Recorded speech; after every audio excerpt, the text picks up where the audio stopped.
the progressive writers movement and some aspects of the debate over Bangla poetry.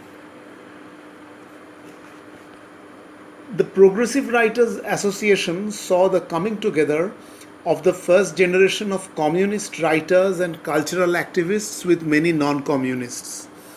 The second All India Conference of the PWA was held in Kolkata in late 1938. In a paper elsewhere, I had occasion to remark on the arrogance of some Bengali intellectuals like Osru Kumar Shekhdar, who, even while deriding the PWA, would say that whatever it achieved was mainly the work of the Bengalis. It's possible to see a similar trend among those studying the Urdu literature of the PWA. Talat Ahmed's history of the PWA skims over the Bengali contingent at the 1938 conference, merely saying, "This gathering was inaugurated by Sudhindranath Datta, Buddhadev Bose, Shailajananda Mukherjee, and Pandit Sudarshan, demonstrating how the association had broadened out to incorporate linguistic areas beyond Urdu." The assumption that Urdu was somehow the core area remains throughout her book. This paper, by contrast, was based on the argument that in the 1930s and 40s there were considerable autonomous developments in Malayalam, Telugu, Bangla, and even in certain North East Indian languages and areas, for example, Manipuri, so that a comprehensive history of the PWA has to consider the cultural specificities and distinctive features along with a pan South Asian picture. That can only be done by looking at the different languages and bringing their cultural productions and the debates together. So, this paper is only one corner of a much larger field where I am focusing on a specifically Bengal based debate arising from the 1938 conference. For the understanding of present day readers, especially from those outside Bengal, a quick glance at some of the key figures discussed here would be useful. Buddhadev Bose, born 1908, died 1974, was an important poet, essayist, and editor. Considered one of the outstanding poets of the post Rabindranath period, he edited the magazine Kavita, was involved for a while in the Progressive Writers Association, edited an important anthology of modern Bangla poetry, and was the founder head of the Department of Comparative Literature in Jadavpur University. Saroj Kumar Datta, 1914 to 1971, graduated from Scottish Church College in 1936, did his masters in 1938 from the University of Calcutta, worked in the nationalist daily Amritabajar Potrika till being sacked for his communist activity in 1949, had pro-China tendencies during the inner party conflicts in the CPI, was briefly arrested during the India-China War of 1962.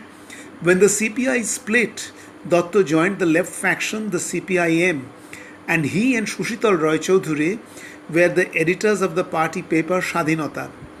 Disillusioned with electoral politics, both of them sided with Charu Majumdar, Kanu Sannal, and others when Maoist radicals split from the CPIM. He was a founding member of the Communist Party of India, Marxist-Leninist, the editor of its Bangla paper Deshobroti, writing often under the pseudonym Shoshanko, and was murdered during the anti-Naxal killings in 1971. He was also a fine translator. He translated several classics into Bengali. He translated Neruda and introduced Lumumba to the Bengali readers. But Datta's stance on culture and socialism in a theoretical way, whether in the late 1930s or in the late 60s and the beginning of the 70s, tended to be one where, for all his disclaimers, the stress on direct linking of literature with ongoing struggles was paramount. Shamar Sen, 1916 to 1987, was a grandson of the very well-known Bengali intellectual Dinesh Chandra Sen, who had been quite close to Rabindranath Tagore. Yet Shamar Sen was the first major Bengali poet to be free of the immense shadow of Tagore's influence right from his first poems. Sen was to assist Buddhadev Bose in bringing out Kavita. His own poetic production, though quite important, spanned only a few years. He was to make a name as a journalist in two magazines, first Now and later the legendary Frontier. He was also a significant translator of Soviet literature. Bishnu De, 1909 to 1982, was a major poet, prose essayist, and art connoisseur. An MA in English from the University of Calcutta, he taught at Ripon College, Presidency College, Maulana Azad College, and Krishnanagar College. He was one of the pioneers of the new literary movement around the periodical Kollol. Subsequently, he would be one of the editors of Porichoy, another highly influential Bangla literary periodical. In 1948, he and Chanchal Kumar Chattopadhyay founded Sahitya Patra.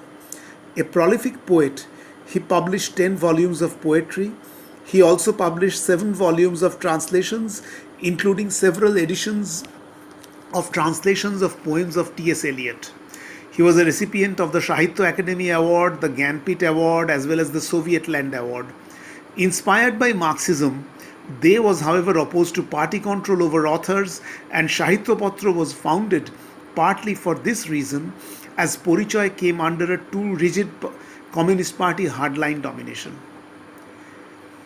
In the 1938 conference of the PWA, Buddhadev Bose and Shamar Sen both delivered speeches in English.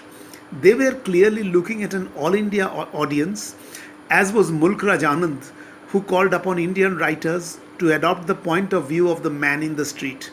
However, both Sen and Bose were Bengali poets, and as I have already mentioned, they would collaborate for several years in the literary magazine Kavita. So their immediate interest was Bangla poetry. No doubt in synchrony with poetry in other parts of India as well as abroad, as well as diachronically, but Bangla poetry still. Keeping this in mind, I want to look at this Bangla literary debate, which had distinctive leftist views in the field of Bangla poetry concerning form and content and the relationship of art and society. So we need not only the synchronic examination of the PWA, but in fact more crucially the diachronic location of the traditions of Bangla literary criticism. Literary discussions in Bengali periodicals date back to Bankim Chandra Chattopadhyay's Bangodarshan, which was started in 1872 and was revived under the editorship of Rabindranath Tagore in 1901. Other significant periodicals included the Shobuj Patra, 1914 to 1927, edited by Pramotho Chaudhuri. But the immediate significant predecessor was Kollol, Musical Waves, a translation evidently proposed by Kalidas Nag. Kollol represented a youth cultural movement. It declared itself a journal founded by a few youth. It challenged the stress on tradition and convention and called for modernity and change. The idea of change as a mark of progress would be a significant part of the Bengali literary outlook from this time. Kollol tended to challenge the values or codes of British imperial culture, argued that before it, Bengali magazines tended to either applaud or rubbish authors, while Kollol stood for serious modes of critical evaluation. Kollol engaged with women writers, contemporary feminist sensibilities, with Marxists, with Freud, and with an international authorship going much beyond the imperial culture. The pattern set by Kollol would lead to further periodicals, each distinct, but often heralding yet another round of youth and their further search for progress. This would include Pragati, edited by Buddhadev Bose, Porichoy, initiated by Sudhindranath Datta, whose running was to involve many of his communist friends. This was the broad and wide-ranging cultural field within which the PWA and similar organizations such as the IPTA would operate. It is therefore to be underlined that a fairly sophisticated and dynamic tradition of literary criticism had come into existence, and the intervention of a party line has to be examined within that context. The debate over what constituted progress and how the writers should assess it was initiated by Saroj Datta in the pages of Oroni, a Bangla Marxist cultural monthly published with Prafullo Gupta as editor. In February 1939, Datta wrote an article attacking Buddhadev Bose for his stance. Datta waxed both indignant and sarcastic at finding in Bose a contradiction, namely his acknowledgement of a lack of experience about the working class and its life, and consequently his inability to write about them, and yet his calling himself a progressive writer. I quote my translation of Datta.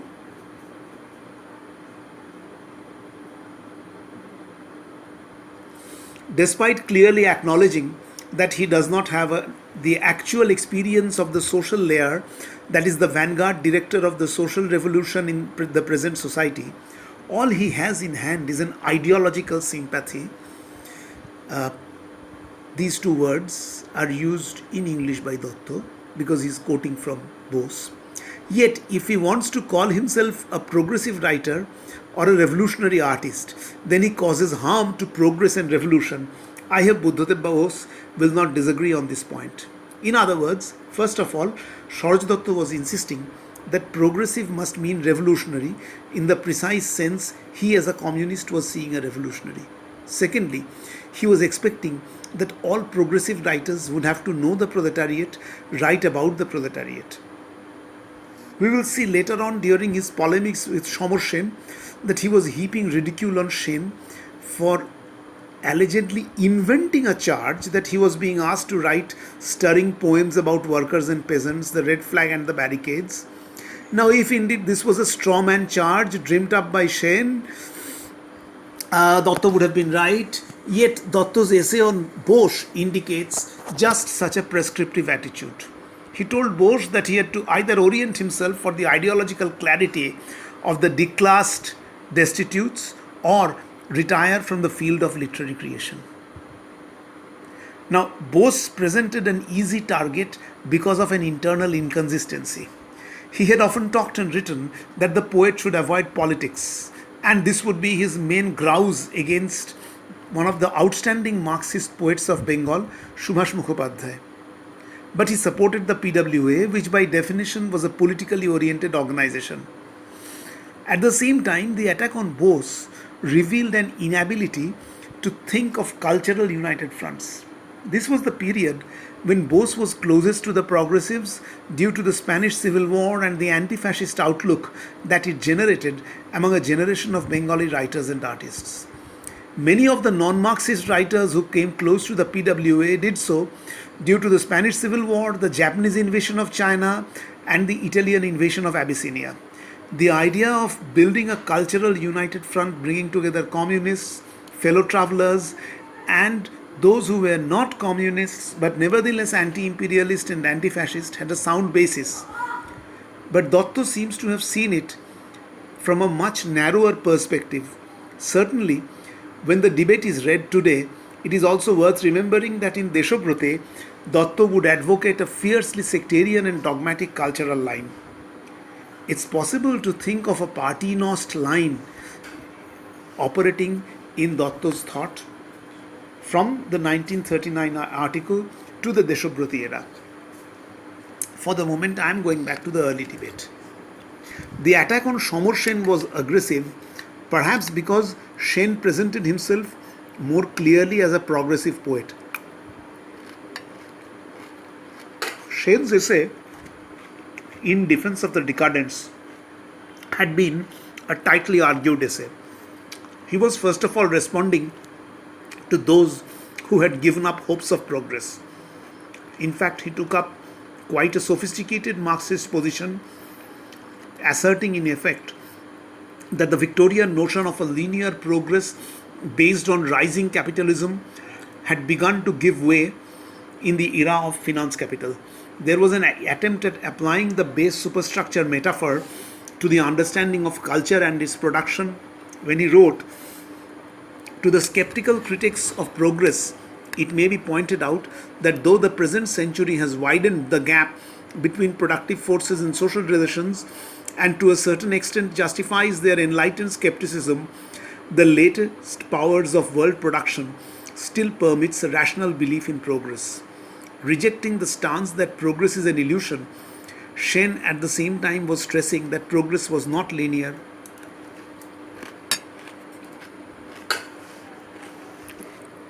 At the same time, Shen was to present a critique of prescriptive and narrow notions of progress.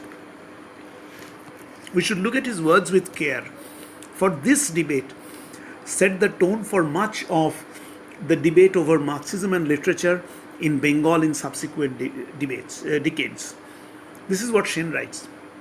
A certain notion is gaining ground, fanned by some of the progressives and by the newspapers which have their own sentimental ideas about literature, that to be progressive means to write about Mazdoors and Kisans, that is, workers and peasants, in a broad sentimental vein, to depict all the glories of a possible proletarian revolution, and to do all these in a way which would be understood by the man in the street.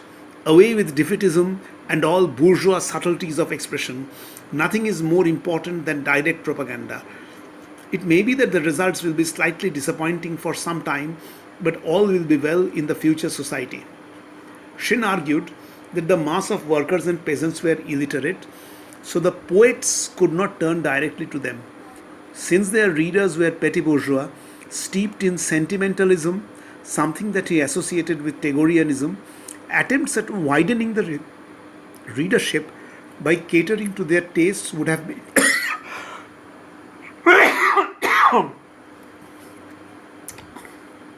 in Shen's view, turning poetry into simple wish fulfillment and would not in any way be progressive. An extended citation from Shen again is useful here.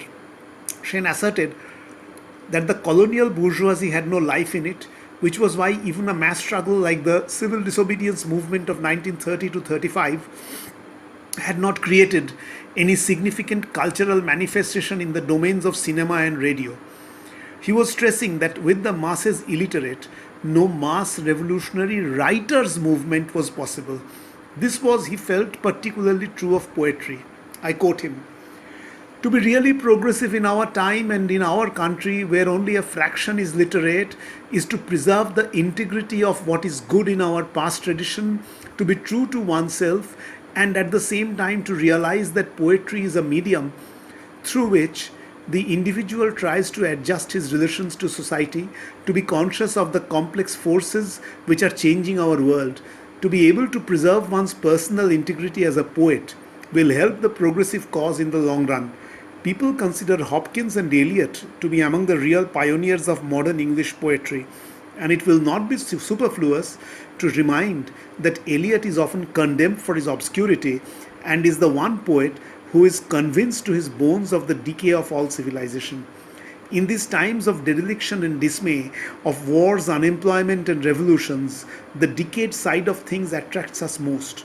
The boredom and the horror, rather than the glory of life, is one immediate reality. Perhaps that is because we have our roots deep in the demoralized petty bourgeoisie and lack the vitality of the rising class. It is best to admit this and write what you know well than to exult in the future glories of a classless society that only a changed social order, politically free and based on emancipation and equality of the peasant and the worker, will it again be possible to establish the vital links between literature and the people which has been snapped. But at present we find ourselves unable to translate that belief into good poetry." Saroj Datta's response to Shen, again in Ogroni, was titled Oti Adhunik Bangla Kobita, most recent Bengali poetry.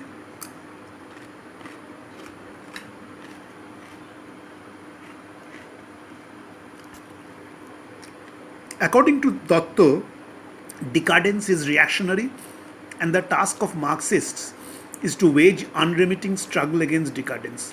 That is why in communism, the social revolutionary movement that has emerged out of decadent society, there is no space for hopelessness, tiredness, breast beatings, or the eunuch cries of the defeated who are frightened of dreams of success.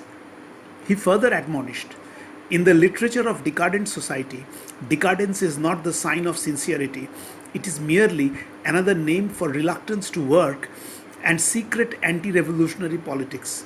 It is the denial of subjective initiative and a belief in historical predestination in a desire to support personal passivity. It is not Marxism. I do not wish to say that no ideology other than Marxism is revolutionary in the contemporary world. I wish to say there is no revolution, no progress in seeking to pass off that which is not Marxism as Marxism. To assert the revolutionarism of his own poetry, Mr. Shen has named the English poet T.S. Eliot, but he has skillfully suppressed the fact that T.S. Eliot never called himself Marxist. Rather, he has clearly acknowledged that his anti communism has ended up in a belief in the Roman Catholic Church and medieval monarchy. Communists call Eliot's literature reactionary, the Marxist Shen calls him revolutionary. This was followed by the assertion that the poetry of Shamor Sen was devoid of direct experience, romantic, lacked any contact not only with the working class struggles of the present but also the middle class led struggles of the past, and ended with a very brief look at the question of presentation or form. Quoting two random passages, his argument was that Shamor Sen's poetry was not understandable to all but only the few, indeed, in his words, the chosen few. He ended with the claim that form had become superior to the question of the content and the source of poetry. According to him, the novelty of content would dictate new form. Conscious effort to change form was either stupid waste of time or an attempt to avoid struggles. Readers were warned that communism must be cautious about such bad intellectual prejudices. Shamor Sen's relatively brief rejoinder of two printed pages said that he had not called himself a revolutionary in his poems. He took up passages from his original essay to argue that Dotto had inserted words to make him say things he had not actually said. Notably, he argued that in his earlier piece he had expressed only the opinion that there had been considerable improvement in Bangla poetry, but Dotto was suggesting that he was talking about revolutionary poetry. Considering Eliot, Shen stressed the importance of Eliot's influence, including on progressives like Auden. Dotto responded with a printed, almost 6-page essay, once again, this time citing several resolutions and manifestos of the PWA. He made an identification between progressive and revolutionary. Responding to Shen's remark about the development of Bangla poetry, he commented that in the previous decade, workers and peasants were daily striving to turn their localized unrest into organized revolutionary attempts. The lower petty bourgeoisie were rapidly becoming unemployed and were losing their petty bourgeois character. The exact wording would be very rapidly plummeting from their class. Yet, he complained, on Bangla poetry of those 10 years had fallen not even the shadow of local politics. Poetry had been made difficult to understand. Again asserting that he was not demanding direct propaganda from poets, he however did insist that progressives and revolutionaries had to use their aesthetic medium to create literature of exposure for workers, peasants and Shamor Sen's own class. If we look at the poetry of Shamor Sen and the politics of its form no less than content, it however appears that Dotto was presenting a very simplistic picture before his readers. Sen wrote poetry for about a dozen years between 1934 and 1946, unlike the two other eminent Marxist poets who were his contemporaries, Bishnu De, whose poetry spanned from 1929 to 79, and Subhash Mukhopadhyay. First book of poems came out in 1940, continued into the last decade of the 20th century. So Sen, unlike them, wrote for a relatively brief period. As a result, there is a little possibility of examining an evolution over a long period, the way one can do with Bishnu De or Subhash Mukherjee.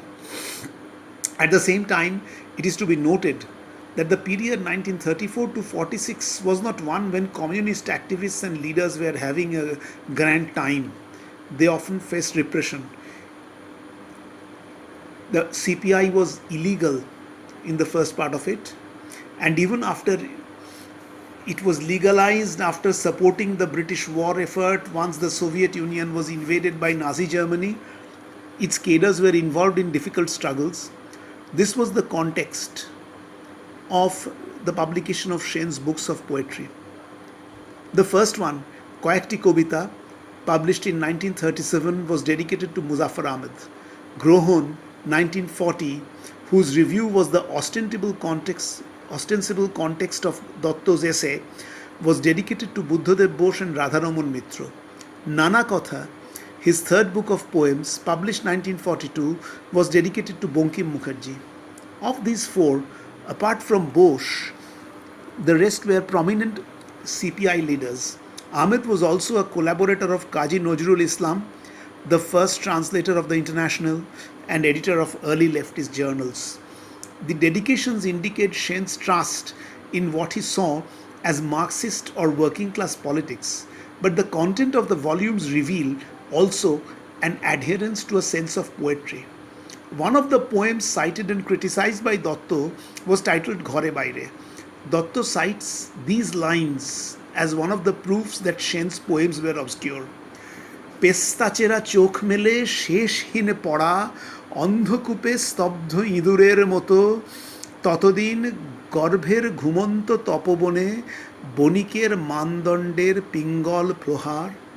In translation, the lines could read, an endless falling, seeing with eyes like slit pistachio, like silent rats in the deep dark well, till then in the warm sleeping forest the coppery beat of the treader's measure. If this at first glance does seem obscure, we need a look at other lines of the same poem and a look at many of his poems. Shamur Sen was one of the first, if not the first poet, to step out from the beginning as a poet who had done away with Rabindranath's inheritance. So Sen's poems constantly engage with Rabindranath, but they do so in an extremely unusual fashion. You often have titles that invoke Tagore. রক্তকরবী, মেঘদূত, চার অধ্যায়, উর্বশী, মদন ভস্যের প্রার্থনা, চিত্রাঙ্গদা, এবার ফিরাও মোরে. These and others written in 1934 to 40 where one would submit a conscious engagement with Tagore. But this was engagement of a highly distinctive type. He was at pains to question the romantic reception of Tagore and to develop poetic thought and diction at sharp variance from Tagore. The poem Ghore Baire takes its title from a novel of the same name by Tagore, known in English as The Home and the World, a novel in which Tagore looks at politics and the public domain, ethics and domesticity as the private domain, and brings up a contradiction within them in the context of social modernization, a contradiction that he cannot resolve. Now, when we move from Tagore's novel to the poem, what is the subject matter of Sen's poetry of the same title? Class-divided society, an intolerable condition of urban petty bourgeois existence, and an alienated life where failed sexuality seems to dominate. This would also be true of many other poems. It would be from the 40s more often that the expectations of triumph of the toiling people would be articulated. So it could be accepted that Dotto did not see him trying to open the eyes of the backward petty bourgeois to these struggles, as Dotto wished. But this subject matter was presented in nearly prose-like lines. There are few metaphors, few figures of speech of any kind. Even when he uses signs of romantic thinking, he avoids excess, keeps his language tightly under control. Thus, the poem that Dotto found offensive also had these lines. তোমার ক্লান্ত উরুতে একদিন এসেছিল কামনার বিশাল ইশারা, ট্যাঁকেতে টাকা নেই, রঙিন গণিকার দিন হলো শেষ. One day, the grand signal of desire had come to your thighs, no money in the pocket, the days of the powdered whore came to an end. Or, নারী ধর্ষণের ইতিহাস পেস্তাচেরা চোখ মেলে প্রতিদিন পড়া দৈনিক পত্রিকায়. Reading with slit eyes every day the narrative of rapes in the daily papers. The poem talks of sexual desires. To be precise, the frustrated sexual desires of the petty bourgeois male who finds no other thing at least little that is positive to do in life. The daily papers, the reader is told, every day cater to this alienated existence by publishing narratives of rape, which the reader reads with barely opened eyes as though to savour the forbidden pleasure better. The author says that he knows that the midwife of revolution will bring forth new births from the womb of time, but in the meanwhile, for the petty bourgeois, the pleasure lies in reading with slit eyes the tales of rape. In Biroho, he writes, রজনীগন্ধার আড়ালে কি যেন কাঁপে পাহাড়ের স্তব্ধ গভীরতায় তুমি এখনো এলে না সন্ধ্যা নেমে এলো পশ্চিমের করুণ আকাশ গন্ধে ভরা হাওয়া আর পাতার মর্মর ধ্বনি shaded by the tube rose something trembles in the silent deepness of the mountains you have yet not come the evening settles in the piteous westering sky with the scented air and the murmur of leaves. The Bengali progressive discourse of revolution tended to look down upon themes and tropes of romantic nature. In this, it was quite distinct from, for example, the poetry of Faiz Ahmed Faiz, who is often extolled by many Urdu critics for his Rumani Inqilabi Shairi, romantic revolutionary poetry. Subhash Mukherjee would try to restore a connection, but Shamar Sen was, if anything, extremely austere. One needs to examine how far this was a sign by which the Bengali Bhadralok leftist was trying to imagine a route to being declassé, for this would often persist all the way to the 1980s in the hands of leftist poets who wanted to show greater radicalism and also in the hands of left-wing literary critics. Some of the themes of romantic poetry are present in Sen's poems, but the sense of pain, of loneliness, has the effect of making the urban life still more terrible. At the same time, he was not waving flags.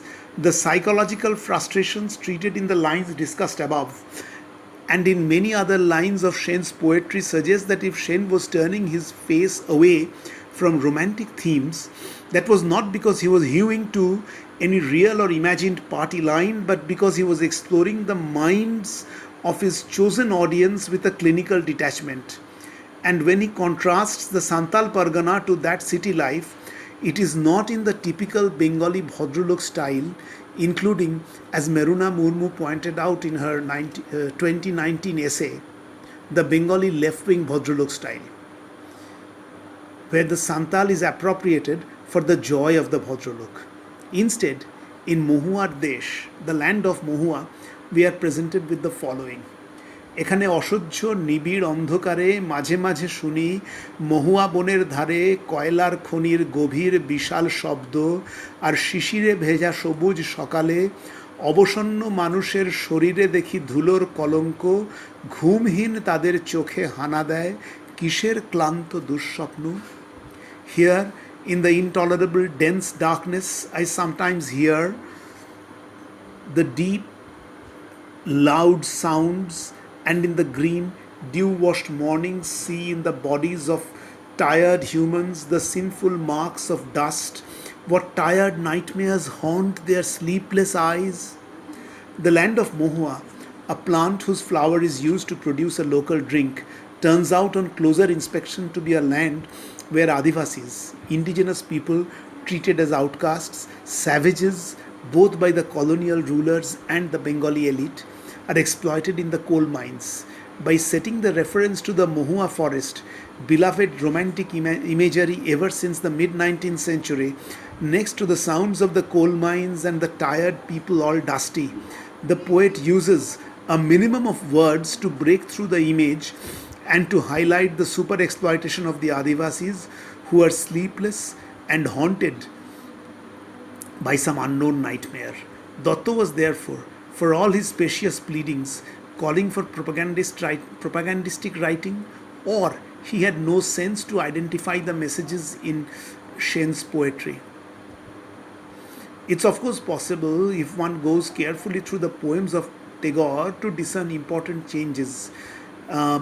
Sen was more concerned with how Tagore was being received. The oft-expressed desire to move out of the shadow of Tagore tended to mean avoiding romantic tropes as well as Tagorean expressions and forms. Both Sen and Jibanananda Das, two outstanding poets, broke from the Tagore mold altogether. So when Sen appears to take from Tagore, it is with a shocking reversal. In the novel Shesher Kobita, which Tagore wrote partly as a response to his critics from Kollur, uh, he had attempted a love story of two individuals set apart from all social trappings to end it in a romantic mode where society makes them marry persons closer to their circles, but they remain eternally in love with each other. There are several poems within the novel written with form and content linked in a manner moving away from Tagore's previous poetry. The last of these is one of the most recited or read poems of Tagore in Bangla. Its first line has often been cited in written and in oral exchanges. Kaler jatrar dhoni shunite ki pao. Can you hear the sound of the passing of time?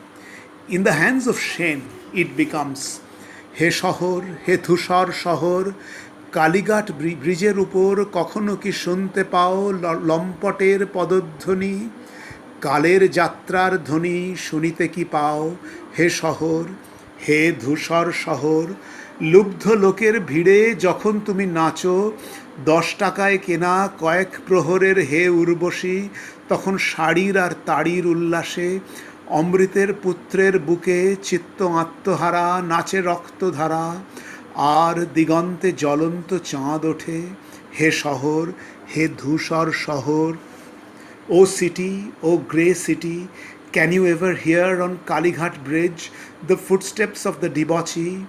Can you hear the sound of the passing of time?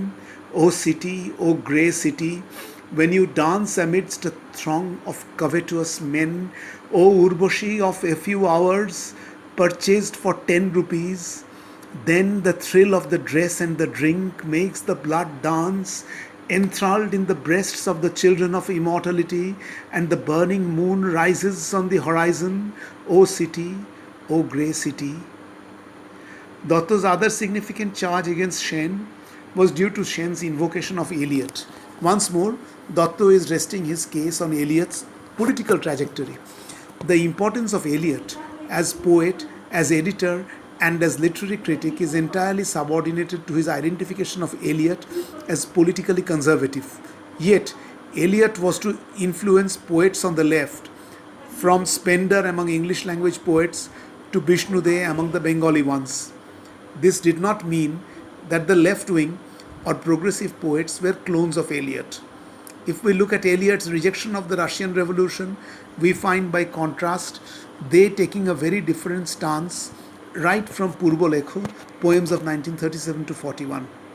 In the poem Padodhani, class struggle is articulated through the telling of one episode of the Mahabharata when Arjun is asked to protect the women of Dwaraka, but he fails. In the original story, robbers had come and had taken away the women. In the poem, the robbers are transformed into the fighting masses.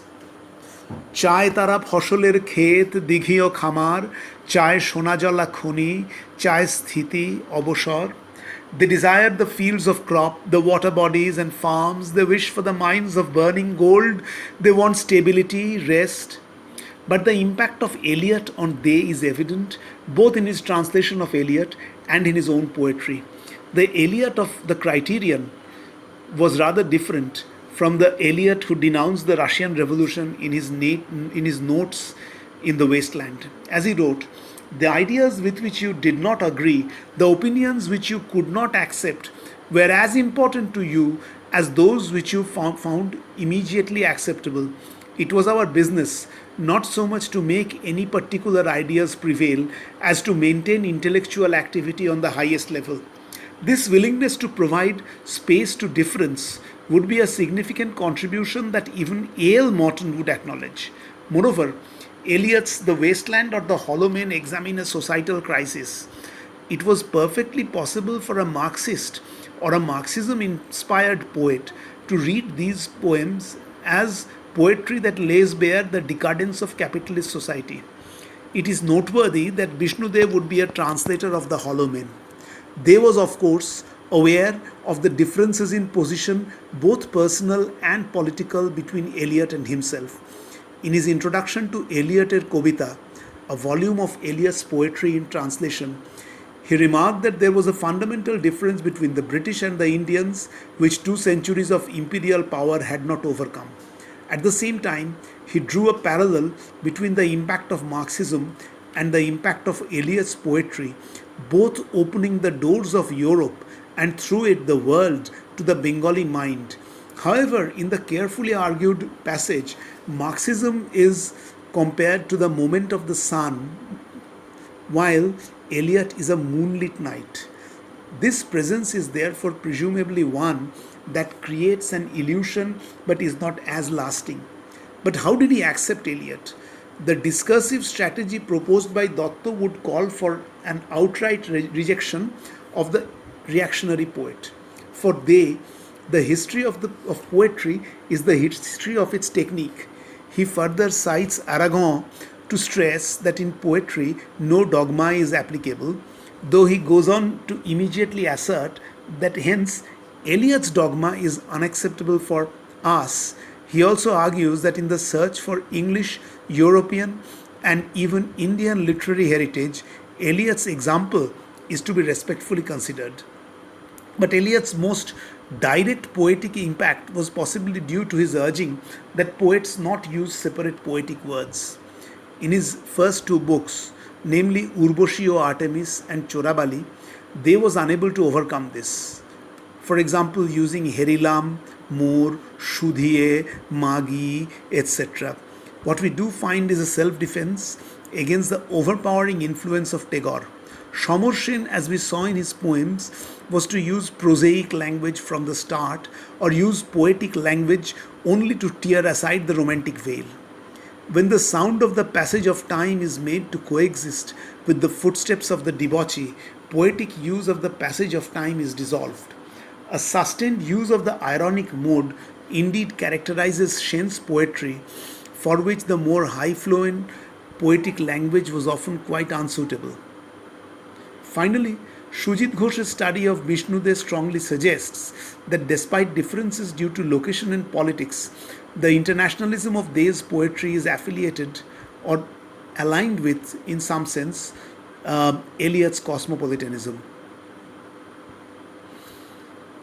The impact of Eliot on Sen has been less scrutinized. However, it is possible to link lines from his poetry with the love song of J. Alfred Prufrock.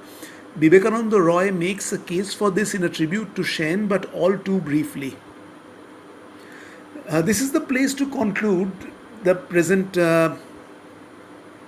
talk. It's, however, worth looking at a few elements of the future trajectories. Kollol, mentioned briefly above, had a long-term impact. It has been argued that both the foundation of the Department of Comparative Literature in Jadavpur University and the publication of a book of translations of poems titled Shaptasindhu Dashadiganto, edited by Shankho Ghosh and Alok Ranjan Dasgupta, can be traced to the impetus given by Kollol.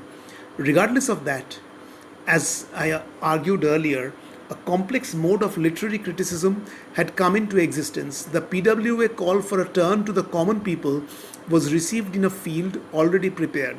In fact, of course, Kazi Nazrul Islam had been writing about common people, about exploitation and resistance, workers, peasants, gender issues from a much earlier period, but then Nazrul had not been a Bhadralok, and the current crop of people we are studying are Bhadraloks moving left.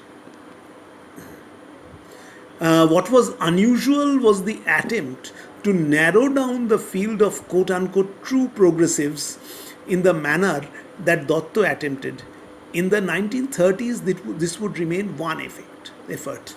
But by 1948, when the Second Congress of the CPI had created the line of a very narrow workerist exhortation for immediate revolution and a cultural line much narrower and influenced by Zdanovist cultural politics of the USSR, we will find